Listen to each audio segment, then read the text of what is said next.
Hello mga kasuki, another day, another mini vlog. Samahan nyo na naman ako sa aking munting ganap at itong ang kaganapan na to ay kahapon pa, araw ng mga puso. Dalawang birthday nga yung aming pupuntahan, una doon sa Dibo ng aking pamangkin at pangalawa dito sa birthday nitong aking kapatid. At itong ang kapatid namin na magbe-birthday ay 50th birthday na niya, kaya syempre dapat may ganap. Kaya napag-usapan namin magkakapatid na iso-surprise namin siya, walang kaalam-alam ang person. Charis! Bago nga kami pumunta doon sa Dibo ng pamangking ko ay dito nga muna kami sa birthday nitong aming kapatid at syempre wala siyang kaalam-alam na iso-surprise namin siya. At dito sa lugar na to, dito namin napag-isipan magkita-kita nitong aking mga kakuntsaba. Ayan nga yung mga kapatid ko, diyan kami mag-aantayan at dumating na nga yung isa pero yung isa wala pa. Medyo na traffic nga yung ate namin kaya naman for the antay lang muna kami at habang nag-aantay nga kami naisipang mag-CR nitong isa kong kapatid kaya naman sinamahan ko na muna siya dyan sa third floor. Nag-video lang ako saglit dyan at pagkatapos na hindi ko na nakuhanan yung pagdating ng ate namin. Ayan, naglalakad na kami niyang papunta dun sa bahay ng aming iso-surprise na kapatid. Dito nga namin naisipan dumaan dahil dinaanan pa namin yung bahay ng tita namin at syempre niyaya na rin namin na pumunta nga dun sa bahay ng aming kapatid na may birthday. Hindi naman siya sumabay dyan sa amin pero ang sabi niya nga ay susunod na lang daw.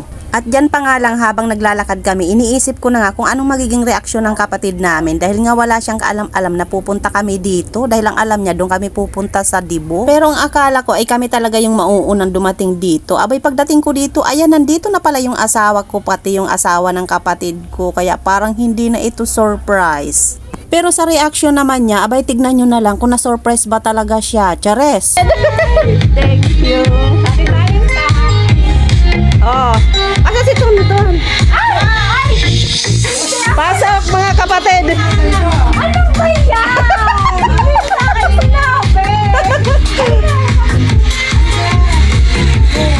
Pasok, B! Pasok na dito. Ah, hindi niya alam! Hindi niya alam!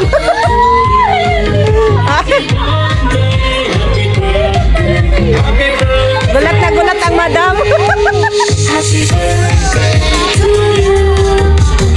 O diba gulat na gulat din naman talaga siya dahil hindi niya rin ina-expect na pupunta nga yung pinaka-ate namin. Surprise kapatid! Happy birthday sa'yo! Ang totoo mga kasuki, ilang araw ko na sinasabi sa kanya na pupunta nga ako sa birthday niya bago ako pumunta dun sa Dibo pero ang sabi niya ay wala daw siyang handa kaya wag na. Pero eto ba yung sinasabi niya na walang handa? Abay, ang daming malalapang, Charis. At syempre, pagdating namin, wala na kami naksayang oras. Kwentuhan muna, tapos maya-maya ay nagkain na kami. Dahil pupunta pa nga kami dun sa Dibo, medyo malayo-layo pa yun. At hindi naman pwedeng kakain na kaagad kami. Syempre, kailangan pang i-blow ang candle, Charis. At syempre magwi-wish kung ano bang wish sa buhay. At yung cake nga niya, bigla ko lang napansin na buti na lang talaga chocolate yung binili ko. Muntik pang magpaparehas yung binili ko at saka yung cake niya na nasa bahay. Habang inaayos pa nga yung pagkain sa lamesa ay dumating na rin nga itong tiyahin ko at saka yung pinsan ko. Diba may dagdag bisita na siya. Kaya yung kwentuhan namin kanina na maingay, abay na dagdagan pa yung ingay na para bang wala nang katapusan yung tawanan. Charis. At pagdating nga namin sa bahay nila, wala yung asawa niya nasa labas. Kaya naman pagdating niya, pagpasok, abay gulat na gulat. Walang kaalam-alam at bakit bigla na lang nagkaroon ng maraming bisita. Boysita. Chares. Kala mo hindi ako pupunta. Pupunta ako. At dahil naayos na yung mga pagkain sa lamesa, oras na para i-blow ang candle. Happy to you. Happy birthday to you. Happy birthday, happy birthday, happy birthday to you. Wish mo na. Wish mo na.